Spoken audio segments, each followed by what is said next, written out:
Hello friends, मैं study 91 channel से नितिन गुप्ता आप सबका बहुत बहुत स्वागत करता हूं। दोस्तों, आज हम पढ़ने जा रहे हैं गुर्जर प्रतिहार वंश के बारे में। जब मैंने राष्ट्रकूट वंश पढ़ाया ना आपको पिछले वीडियो में, तो मैंने सोचा कि आपको जो त्रिपक्षीय संघर्ष था, तीन लोगों के बीच में एक संघर्ष चल रहा था, उसमें राष्ट्रकूट शामिल थे, गुर्जर प्रतिहार वंश के शासक शामिल थे और पाल वंश के शासक शामिल थे। तो ये जो पॉइंट है यहाँ से क्वेश्चन आता है, इसलिए मैंने सोचा कि पहले इन तीनों टॉपिक को ख़त्म ही कर देता हूँ, फिर किसी वंश के बारे में आता हूँ। तो जो हमारा अगला वीडियो होगा वो बंगाल के पाल वंश के बारे में होगा, डिटेल्स उस पर बातें होंगी।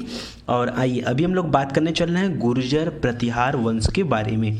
ठीक है, डिटेल से इस टॉपिक को समझेंगे और अच्छे से आप लोग तैयार करिएगा इस टॉपिक को, और इम्पॉर्टेंट है ये। अगर हम बात करें पूर्व मध्यकाल की मतलब जब मध्यकाल शुरू होता है उसके ठीक पहले के समय की अगर हम बात करें, यानी लगभग 800 बीसी से 1200 बीसी तक, तो 1200 बीसी के आसपास की घटनाएं आपको याद हैं। जैसे कि 1191 में तराइन का प्रथम युद्ध, 1192 में तराइन का द्वितीय युद्ध हुआ। किसके बीच में था ये? आपका हुआ था पृथ्वीराज चौहान तृतीय नंबर पे आते हैं। उनका नाम पूरा है पृथ्वीराज चौहान तृतीय। हम लोग नॉर्मली बोल जाते हैं पृथ्वीराज चौहान, लेकिन चौहान खाली नहीं है, तृतीय याद रखिए, एग्जाम पॉइंट ऑफ व्यू से ये भी इंपॉर्टेंट है।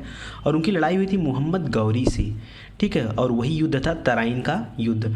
तो 1191-92 के आसपास की घटना थी। और अगर हम 1000 ईस्वी के आसपास की घटना की बात करें तो उसमें गजनवी का आक्रमण हुआ था भारत में। और अगर 1200 के आसपास की बात करेंगे तो इस समय जो है 1206 में आपका मोहम्मद गौरी की मृत्यु हो जाती है। उसके बाद सत्ता किसके हाथ में चली जाती है? उसके एक गुलाम के हाथ में चली जाती है जिसका नाम रहता है कुतुबुद्दीन ऐबक। कुतुबुद्दीन ऐबक ने गुलाम वंश की स्थापना किया और भी भारत पे सत्ता स्थापित की। तो इस तरह से हम लोग पढ़ते हैं इन सारी चीज़ों को। तो उसी टाइम पे वहाँ तक बात करता हूँ। यहाँ शुरू करता हूँ मैं सन 800 से। 800 ईस्वी से लेकर के 1200 ईस्वी में क्या चीज़ें चेंज हुई, क्योंकि टाइम जो है दिखने में आपको लग रहा है कम, 400 सालों का ये टाइम है। 800, 900, 1000, 1100 और 1200 तक आने में आपका 400 साल का टाइम है। इस 400 साल में बहुत सारे छोटे वंश और उतार चढ़ाव हुए होंगे, तो उन सारी चीज़ों के बारे में समझने की कोशिश करिएगा। अगर हम बात करें 5वीं शताब्दी के अंत की और 6ठी शताब्दी के प्रारंभ की, ठीक है, 5वीं शताब्दी के अंत की और 6ठी शताब्दी के प्रारंभ की अगर हम बात करें तो उस समय तक गुप्त साम्राज्य का लगभग पूरी तरीके से पतन हो चुका था। गुप्त साम्राज्य जो था वो समाप्त हो चुका था। गुप्त साम्राज्य आखिरी का ऐसा शासक था उत्तर भारत में जिसने पूरे उत्तर भारत के क्षेत्रों को एक साथ मिलाकर रखा हो। अब जो है उनके जाने के बाद क्या होगा, विदेश, एक तो उनका पतन हुआ, साथ ही साथ अपने में तो फूट है ही है, कुछ विदेशी आक्रमण भी हुए। जैसे विदेशियों से बर्बर हूणों के होने वाले आक्रमण तथा आंतरिक विघटन, दोनों बात बता रहा है कि विदेशी जो बर्बर थे, हूण आक्रमण हुआ करते थे उनसे भी, और जो आंतरिक विघटन हुआ करते थे, इस वजह से गुप्त साम्राज्य का पतन हुआ था। यही कारण था गुप्त साम्राज्य के पतन होने का। तो गुप्त साम्राज्य के अंतिम दिनों में जो छोटे छोटे राज्य थे वो अपने आप को स्वतंत्र घोषित कर लेते हैं। जैसे देखिए गुजरात के चालुक्य वगैरह आगे चल के आते हैं, काफ़ी समय बाद आते हैं, लेकिन ये सब स्वतंत्र हो जाते हैं। मध्य भारत के कलचुरी, शाकंभरी के चौहान, मालवा के परमार और जेजाक भुक्ती के चंदेल, ये जो छोटे छोटे वंश रहते हैं ना, इन सभी वंशों की परिकल्पना काफ़ी पहले ही हो चुकी थी। ये अपना, जब कोई भी केंद्रीय सत्ता कमज़ोर पड़ती है तो जो छोटी सत्ता रहती है वो अपने आप को स्वतंत्र घोषित कर ही लेती है। तो जब ये स्वतंत्र घोषित कर लेते हैं तो फिर देखिए क्या होता है। इसके बाद एक टॉपिक और बता रहा है कि गुप्त साम्राज्य के पतन के साथ ही जो पाटलिपुत्र था, एक समय में इतना नाम था पाटलिपुत्र का, पूरे के पूरे मगध साम्राज्य की राजधानी थी पाटलिपुत्र, उसका भी पतन हो गया, यानी उसका भी गौरव नष्ट हो गया, उसका भी गौरव समाप्त हो गया। अब पाटलिपुत्र के स्थान पर एक नया स्थान आया जिसकी परिकल्पना यहाँ हो रही है। कल्पना क्या, ये हकीकत है कन्नौज की। कन्नौज दोस्तों उत्तर प्रदेश में ही पड़ता है। कन्नौज के रूप में एक नवीन राजनीतिक केंद्र का उदय हुआ। पहले क्या होता था कि सभी कुछ जो डीलिंग होती थी, बड़ी चीज़ें, वो होती थी पाटलिपुत्र से। अभी क्या होने लगा, वो होने लगे कन्नौज, उसका स्थान ले लिया पाटलिपुत्र का। इस समय उत्तर भारत में अधिकांश राजपूत वंश थे। ज़्यादातर वंश कैसे थे? राजपूतों के वंश थे। इसीलिए इस युग के इतिहास को राजपूत युगीन इतिहास कहा गया है। इसीलिए इस युग के इतिहास को क्या कहा गया है? राजपूत युगीन इतिहास कहा गया है। कुछ विद्वान राजपूतों को आबू पर्वत में माउंट आबू पर्वत की बात कर रहा है। देखिए राजस्थान के पास में एक बड़ी सी पर्वत श्रृंखला है जिसका नाम है अरावली पर्वत। अरावली पर्वत को जो सबसे ऊंचा चोटी है वो है माउंट आबू। माउंट आबू पर दिलवाड़ा का जैन मंदिर है। अभी के लिए आप याद रखें, दिलवाड़ा का जैन मंदिर वहीं पे है माउंट आबू में। ये उसी माउंट आबू की बात कर रहा है जो सबसे ऊंची चोटी है। सॉरी दोस्तों, तो माउंट आबू की बात कर रहा है तो बता रहा है कि कुछ विद्वान ऐसा मानते हैं कि राजपूतों को माउंट आबू पर्वत पर वशिष्ठ मुनि का नाम लोगों ने सुने ना, वशिष्ठ मुनि के अग्निकुंड से उत्पन्न हुआ माना जाता है। कहा जाता है कि ये जो राजपूत हैं कोई आम व्यक्ति नहीं है, ये वशिष्ठ मुनि के अग्निकुंड से उत्पन्न हुए हैं। ऐसा लिखा है चंद्रबरदाई ने पृथ्वीराज रासो में। पृथ्वीराज रासो में एक किताब का नाम है पृथ्वीराज रासो। पृथ्वीराज के यहाँ ये कवि रहते थे जिनका नाम है चंद्रबरदाई। तो ये वर्णन करते हैं इस तरह की बातों का, तो उसको जान लीजिए आप। प्रतिहार और क्या मानते हैं, प्रतिहार, चालुक्य, चौहान और परमार, ये जो वंश है यही वो वंश हैं जो उत्पन्न हुए अग्निकुंड से। कौन कौन से, प्रतिहार, चालुक्य, चौहान और परमार। तो चालुक्यों के बारे में हम लोगों ने बहुत सारी बातें पढ़ी। अब हम लोग पढ़ रहे हैं परमार के बारे में, प्रतिहार के बारे में। इसके बाद हम लोग कवर करेंगे चौहान वंश को और परमार वंश को। ओके, कुछ का मानना है कि भगवान लक्ष्मण के ये वंशज थे। प्रतिहार लोग क्या थे, ये भगवान लक्ष्मण के वंशज थे। कुछ लोगों का ऐसा मानना है। तो क्या सही क्या गलत है इस पर बहुत ज़्यादा डिस्कशन करने की ज़रूरत नहीं, थोड़ी सी बातें थी तो मैंने आपको बता दिया। अब जान लीजिए कि इनको गुर्जर क्यों कहा जाता है, गुर्जर के पीछे क्या राज है। तो गुर्जर प्रतिहार के पीछे आइएगा। अग्निकुल के राजपूतों में जो सर्वाधिक प्रसिद्ध हुए वो यही थे, प्रतिहार वंश के शासक। प्रतिहार वंश ही सबसे फेमस हुआ, जो गुर्जरों की सहायक शाखा से संबंधित होने के कारण, ठीक है, इन्हें गुर्जर प्रतिहार वंश कहा गया। जो प्रतिहार थे ये किससे संबंधित थे, गुर्जरों की सहायक शाखा या कह दीजिए मुख्य शाखा से संबंधित थे। जो प्रतिहार था ना ये किससे संबंधित था, गुर्जर से। गुर्जर किससे संबंधित था, प्रतिहार से। आइए थोड़ी सी बातें आपको करता हूँ यहाँ पे। जब हम लोगों ने पढ़ा था पुलिकेशिन द्वितीय के बारे में तो वहाँ एक अभिलेख पढ़ा था जिसका नाम था एहोल अभिलेख। उस अभिलेख में सबसे पहले गुर्जर जाति का उल्लेख हुआ है। अब बात आती है यार गुर्जर वर्ड क्या है, क्या गुर्जर कोई विदेशी है? नहीं, गुर्जर विदेशी नहीं है। गुर्जर में देखिए इसको जब अलग करेंगे तो गुर्जर में गुजरात और राजस्थान के क्षेत्रों दोनों को मिला करके जो जाति रहती थी उसे गुर्जर बोलते थे। गुजरात और राजस्थान के दोनों के अंशों को मिलाकर के जो जाति रहती थी उसे गुर्जर बोलते थे। तो ये कोई विदेशी नहीं थे, ये हमारे अपने भारतीय लोग ही थे। और यही गुर्जर जाति किससे संबंधित हो गई आगे चल के, प्रतिहार से। इसे दोनों को मिक्स करके हम लोग पढ़ते हैं गुर्जर प्रतिहार वंश। खाली प्रतिहार वंश नहीं बोलते, क्या बोलते हैं, गुर्जर प्रतिहार वंश। खाली गुर्जर वंश भी नहीं बोलते, दोनों को मिक्स करके बोलेंगे गुर्जर प्रतिहार वंश। ओके, इसका जो सबसे प्रसिद्ध पहला शासक मिलता है जिसका वर्णन मिलता है वो है नागभट्ट प्रथम। इस वंश की स्थापना हालांकि एक हरिश्चंद्र नाम के एक राजा ने की थी, हरिश्चंद्र के नाम के राजा ने की थी, किंतु वंश का वास्तविक एवं सबसे महत्वपूर्ण शासक वो नागभट्ट प्रथम था। हालांकि स्थापना किसने किया था, हरिश्चंद्र ने, लेकिन वास्तविक संस्थापक किसे माना जाता है, नागभट्ट प्रथम को। एक अभिलेख है ग्वालियर अभिलेख जिसमेम प्रतिहार शासक नागभट्ट प्रथम को यह कहा गया कि इन्होंने अरबों को सिंध से आगे बढ़ने से रोक रखा था। कब, 738 में। मैं आपको बताऊंगा जब पढ़ाऊंगा 711 और 712, और वहाँ मैं आपको बताऊंगा मोहम्मद बिन कासिम का हमला। ठीक है, पहला अरब आक्रमण जब मैं बताऊंगा तो वहाँ बताऊंगा कि किस तरह से अरब जो थे वो प्रयास कर रहे थे कि उनका साम्राज्य विस्तार भारत तक हो जाए। ठीक है, तो ऐसा क्यों चाह रहे थे, रीजन क्या था, सारी चीज़ों के बारे में हम बात करेंगे आपसे। तो अभी आप इतना ध्यान दीजिए कि ये जो पहला शासक नागभट्ट प्रथम ये क्या चाहता था, ये अरबों को सिंध से आगे बढ़ने से रोक के रखा था। जबकि इनका शासक कहाँ है, इनका शासन अगर आप देखिए मेनली तो गुर्जर मतलब गुजरात और राजस्थान, और अगर अरब आना ही चाहेंगे तो जम्मू कश्मीर के रास्ते ऊपर से होकर आ सकते हैं, लेकिन नीचे के क्षेत्रों पर भी इनकी बड़ी पकड़ थी और ये आने से रोक रखे थे। नागभट्ट प्रथम ने भारत में एक शक्तिशाली राज्य की स्थापना की और लंबे समय तक अरब शासकों को भारत में एंट्री से रोके रखा। भाई अगर ये नहीं होता तो जो गजनवी गौरी 1000 और 1100 के आसपास आए वो 700 में आ चुके होते, वो लोग नहीं आए होते। लेकिन और भी शासक थे, जैसे मोहम्मद बिन कासिम भी अपने आप का कम नहीं था। तो उसके बारे में बातचीत किया जाएगा। तो वो हमला होते हैं लेकिन इनकी वजह से रुके हुए थे। आगे के जो शासक थे वो कमज़ोर थे, इसलिए वो संभाल नहीं पाए। इसी गुर्जर प्रतिहार वंश में अभी जो हम कह रहे हैं कि अरबों को रोका जा रहा है, यही गुर्जर प्रतिहार वंश का शासक हम पढ़ेंगे राज्यपाल के बारे में, जो भगौड़ा निकल गया, भाग गया। महमूद गजनवी ने जो हमला किया उसके राज्य की तरफ आना शुरू किया, राज्य छोड़ के भाग गया, सारी सेना सारा जो है सब कुछ छोड़कर अपने फरार हो गया। ठीक है, तो पूरी कहानी वहाँ मैं बताऊँगा अभी आपको, आगे आज ही बताऊँगा। आगे ये देखिए, जो दूसरे नंबर का राजा है वो है वत्सराज। ठीक है, ये भी काफ़ी शक्तिशाली राजा था और वास्तविक संस्थापक इसको भी कहा जाता है कहीं कहीं। तो ध्यान दीजिएगा, एकदम मेन वास्तविक संस्थापक में अगर आपके सामने ऑप्शन है नागभट्ट और वत्सराज दोनों का, तो आप वत्सराज जो है ऑप्शन टिक करिएगा। ठीक है, क्योंकि इनसे ज़्यादा काम को इसने किया है। यह इस वंश का चौथा शासक था। अच्छा देखिए, अब थोड़ी सी बात यहाँ समझने की कोशिश करिए। देखिए, जो वत्सराज था ना, इसने हमला किया धर्मपाल के ऊपर। धर्मपाल जो है ये पाल वंश का शासक है, वत्सराज जो है ये गुर्जर प्रतिहार वंश का शासक है। इसने हमला किया और जीत गया। हार कौन गया? ये पाल शासक क्या हो गया? हार गया। ठीक है, वापस से राष्ट्रकूट शासक ने ये सारी कंडीशन देखी और राष्ट्रकूट शासक एक था ध्रुव, पढ़ा था हमने ना, गोविंद दूती का पुत्र था ध्रुव ने कर दिया किसके ऊपर हमला? वत्सराज के ऊपर, और वत्सराज हार गया और ध्रुव जीत गया। तो ध्यान समझिएगा, पहले वत्सराज ने धर्मपाल को हराया तो वाह भाई वाह, इसकी वाह वाह हो गई। बाद में ध्रुव ने आया, कहा बहुत लड़ाई करते हो, रुको बताता हूँ तुमको। इससे लड़ाई हुई और ध्रुव ने हरा दिया वत्सराज को।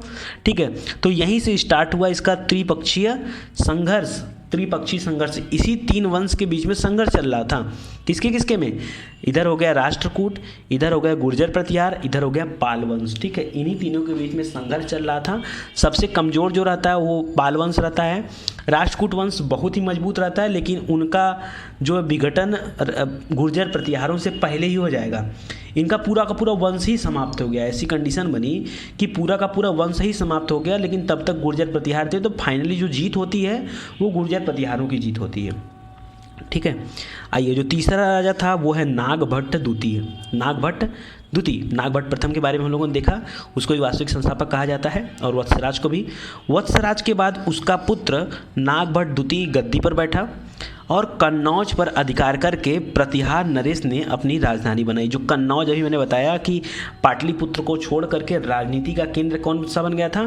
कन्नौज बन गया था। तो उस पर इसने कब्जा किया और उसको अपनी राजधानी बना ली। राष्ट्रकूट शासक गोविंद तृतीय ने इसे पराजित किया।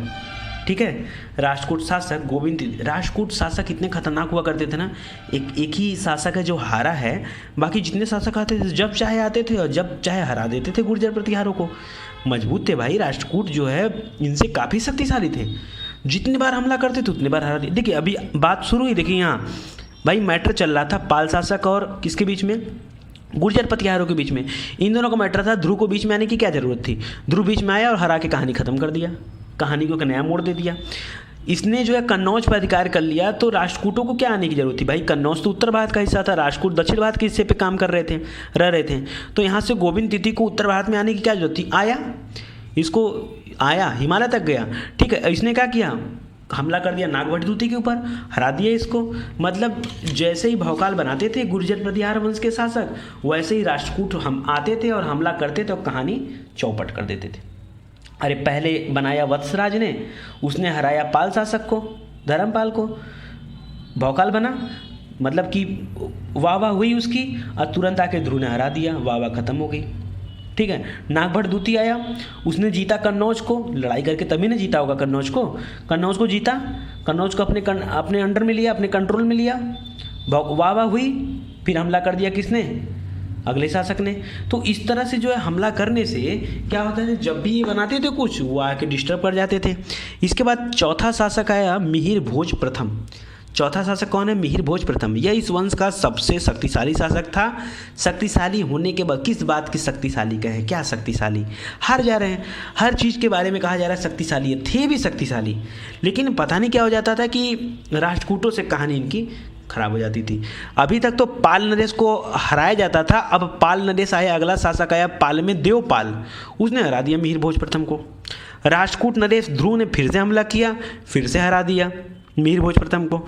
तो इनसे पराजित होना पड़ा। तो किस बात की शक्तिशाली? ठीक है। बाद में उसने राष्ट्रकूट शासक को हराने का जिम्मा लिया कि नहीं अब जो है बड़ी बेइज्जती हो गई है, ठीक है, और हमको मजबूत करना पड़ेगा। तो इसने अब यहाँ शासन भी चेंज हो गया, इसको ध्रुव ने आया तो बदला ध्रुव से लेना चाहिए ना, तो बदला ध्रुव से नहीं ले रहा है। अगला शासक आ गया, ध्रुव के बाद अगला शासक आया कृष्णद्युति। कृष्णद्युति को हरा दिया किसने? मिहिर भोज प्रथम ने। मतलब कुल मिला जुला के अपना मान सम्मान बचा लिया, पगड़ी न उतरने दिया। तो कृष्णद्युति को हराकर मालवा पर अधिकार कर लिया। भोज जो था ये वैष्णव धर्म का अनुयायी था, अतः उसने जो उपाधि धारण की थी वो आदि वराह या प्रभास, ठीक है, प्रभास जैसी उपाधियाँ धारण की थी। उसके द्वारा चलाए गए चांदी के सिक्के द्रम सिक्कों पर अंकित हैं, ठीक है। इसके बाद अगला शासक आया दोस्तों महेंद्रपाल। थोड़ा सा गलत हो गया था यहाँ पे, तो इसलिए व्हाइटनर का यूज मैंने किया हूँ, तो आप समझिएगा क्या लिखा है, महेंद्रपाल लिखा है, ठीक है। पांचवा शासक है महेंद्रपाल। यह इस वंश का सर्वाधिक महत्वपूर्ण शासक था, इंपॉर्टेंट था। यह मिहिर भोज का पुत्र था और इसने उपाधि धारण किया परम भट्टारक, महाराजाधिराज, परमेश्वर प्रथम, ठीक है, ये सारी उपाधि इसने धारण किया। इसने अपने पिता के सम्मान का बदला लेने के लिए, अरे पिता के सम्मान का बदला कहाँ ले रहे हो, पिता ने अपने सम्मान का बदला खुद ही ले लिया है। अरे उसको हराया ध्रुव ने और उसने हरा दिया कृष्णद्युति को, हरा करके मालवा पे कब्जा कर लिया, तो उसने अपने सम्मान का बदला ले लिया। तुमको दोबारा बदला लेने की ज़रूरत वैसे नहीं है, ठीक है, लेकिन फिर भी गया कि नहीं पिताजी का हम सम्मान का बदला लेंगे। और राष्ट्रकूट शासक इंद्र तृतीय को उसके पिताजी ने हराया था कृष्णद्युति को, लेकिन ये हराता है इंद्र तृतीय को पराजित किया इसने और उन्हें पिता के सम्मान का बदला लिया। इसके शासनकाल में राजनैतिक व सांस्कृतिक दोनों दृष्टियों से अभूतपूर्व वृद्धि हुई। इसके शासनकाल में जो राज व्यवस्था में राजनैतिक दृष्टि से देखा जाए चाहे सांस्कृतिक दृष्टि से देखा जाए, प्रतिहार साम्राज्य की अभूतपूर्व प्रगति देखने को मिलती है। उसकी राज्यसभा में एक प्रसिद्ध विद्वान रहते थे, राजशेखर निवास करते थे, वो इसके राजगुरु थे और उन्होंने कई सारी किताबें लिखी हैं और आपके एग्जाम में आता है क्वेश्चन तो एकदम रट डालिए। कर्पूर मंजरी कई बार आया हुआ है, कर्पूर मंजरी राजशेखर ने लिखा है। किसके यहाँ रहते थे? महेंद्रपाल किस वंश का शासक था? गुर्जर प्रतिहार वंश का 5वां शासक, ठीक है, 5वां नहीं बोलेंगे, छठा है, फिलहाल छठा है, ठीक है, क्योंकि ऊपर के 2 लोगों के बारे में डिस्कस नहीं मिलता है, इसलिए 5वां इंपॉर्टेंट है। तो ये मत बताइएगा कौथी शासक हैं, हाँ ये बता सकते हैं कि मिहिर भोज प्रथम के पुत्र थे महेंद्रपाल, उनके यहाँ रहते थे। तो कर्पूर मंजरी हो गया, काव्य मीमांसा हो गया, भुवन कोश हो गया, बाल रामायण हो गया, हर विलास हो गया, बाल भारत हो गया और विद्वशाल भंजिका, दो है दोस्तों, विद्वशाल भंजिका। तो इतनी सारी किताबें इन्होंने लिखा जो 2 तो आपके एग्जाम में आते ही आते हैं, कर्पूर मंजरी और काव्य मीमांसा, और इन दोनों को याद रखिएगा, इन दोनों के आने के चांसेस ज़्यादा हैं। किसके? बाल रामायण और बाल भारत, ठीक है, तो ये बिल्कुल ध्यान दीजिएगा। और विद्वशाल भंजिका, भुवन कोश और हर विलास, ठीक है। आगे देखते हैं, नेक्स्ट है आपका दोस्तों महिपाल, ठीक है। अगला शासक आता है महिपाल के शासनकाल में बगदाद निवासी अल मसूदी भारत आया था, ठीक है। अल मसूदी इंद्र तृतीय के शासनकाल में भारत आया था। राष्ट्रकूट वंश जब हम पढ़ रहे थे वही अल मसूदी की बात कर रहा हूँ। अल मसूदी 915 से 916 में गुजरात आया था। महिपाल का शासक जो है शांति एवं समृद्धि का काल रहा। राजेश्वर जो उसका कवि था, इसके पहले भी वही कवि था, ठीक है, महेंद्रपाल के यहाँ भी। तो राजेश्वर जो था उसने इसे आर्यावर्त का महाराजाधिराज कहता था। आर्यावर्त का महाराजाधिराज किसे कहता था? महिपाल को। पोस्ट तो इतना बड़ा दे दिया, क्या ऐसी कोई योग्यता भी थी? जो भौकाल बनाया है, जो जिसकी वाह हुई है तब उसकी हार हुई है। इंद्र तृतीय ने हमला किया, राष्ट्रकूट वंश का शासक था और इसने बुरी तरह से पराजित किया। किसको? महिपाल को। और राजधानी कन्नौज को भयंकर लूटा। अपने जीवन में इंद्र तृतीय ने एक काम किया था, वो महिपाल को हरा के कन्नौज को लूटना, ठीक है। तो ये उसने लूट लिया। इस युद्ध में के पराजय के पश्चात महिपाल का साम्राज्य धीरे धीरे टूटने लगा और धीरे धीरे पतन की ओर बढ़ने लगा। अब जिस गुर्जर प्रतिहार वंश की उन्नति हो रही थी वो अवनति में बदल गई। यहाँ से यहाँ के बाद जितने भी राजा आएंगे सबके शासनकाल में अवनति ही होगा, ठीक है। फिर आगे देखिए, गुर्जर प्रतिहार वंश का विघटन शुरू होता है। कैसे? महिपाल के बाद कई सारे छोटे छोटे राजा आते हैं, जैसे महेंद्रपाल द्वितीय, देवालय, विनायकपाल द्वितीय, महिपाल द्वितीय, विजयपाल जैसे कई कमज़ोर शासक आते हैं। इनके बारे में आपको जानने की ज़रूरत नहीं है। और उस समय जो है विघटन और भी तेज़ी से होने लगता है। इंपॉर्टेंट आपके लिए ये है, वो देखिए रेड पेन से मैंने लिखा हूँ और ग्रीन पेन से, तीनों पॉइंट्स को आपको देखना है। 963 ईस्वी में राष्ट्रकूट शासक कृष्ण तृतीय ने उत्तरी भारत पर आक्रमण करके प्रतिहार राजा को पराजित किया। इसके पश्चात शीघ्र ही प्रतिहार साम्राज्य का विघटन और तेजी से आरंभ हो गया। जिन राज्यों का एकीकरण करके प्रतिहार साम्राज्य की स्थापना हुई थी, केंद्रीय सत्ता कमजोर होने के कारण वो अपने स्वतंत्रता की घोषणा करने लगे। जो शुरू में हम लोगों ने देखा कि ये सारे एक करके इन पे प्रतिहार शासक चला, तो वो सारे धीरे धीरे स्वतंत्र होने लगे। और 1018 ईस्वी तक आते आते देखिए क्या कंडीशन बनती है। महमूद गजनवी का हमला होता है, सन 1000 ईस्वी में हुआ ना। 1018 में इनसे लड़ाई होती है और कमजोर गुर्जर शासक राज्यपाल पर उसने हमला करना चाहा। ये उसी राज्यपाल की कहानी बताने जा रहा हूँ आपको मैं। तो राज्यपाल जो रहता है ये पीठ दिखाकर भाग जाता है बिना लड़ाई किए, ठीक है। अरे हारना जीतना तो लगा रहता है शासन में, लेकिन बिना लड़ाई किए जो राज्य छोड़कर भाग जाता है और उसके राज्य पर अधिकार किसका हो जाता है? गजनवी का। राज्यपाल के राज्य छोड़कर फरार होते ही एक भारत में और शासक था, चंदेल शासक विद्याधर, बहुत ही जबरदस्त शासक, ठीक है। उस समय का सबसे शक्तिशाली शासक। महमूद गजनवी ने अपने जीवन में कभी नहीं हारा, किसी से नहीं हारा।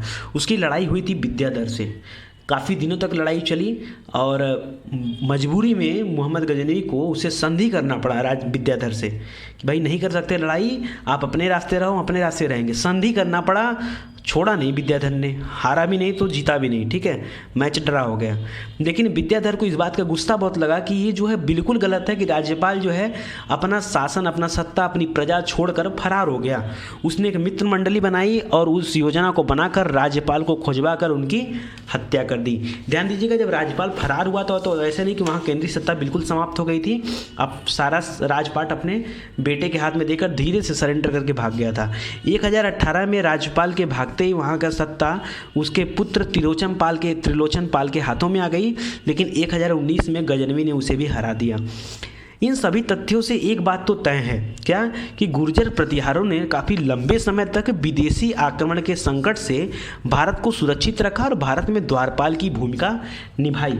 मतलब जब तक गुर्जर शासक थे तब तक बड़ा ही कंट्रोल करके रखा, काफ़ी सारे शक्तिशाली शासक थे। लेकिन जब अवनति आई गई है, जब राज पतन की ओर बढ़ रहा है, तो फिर कितना कोई रोके रखेगा, ठीक है।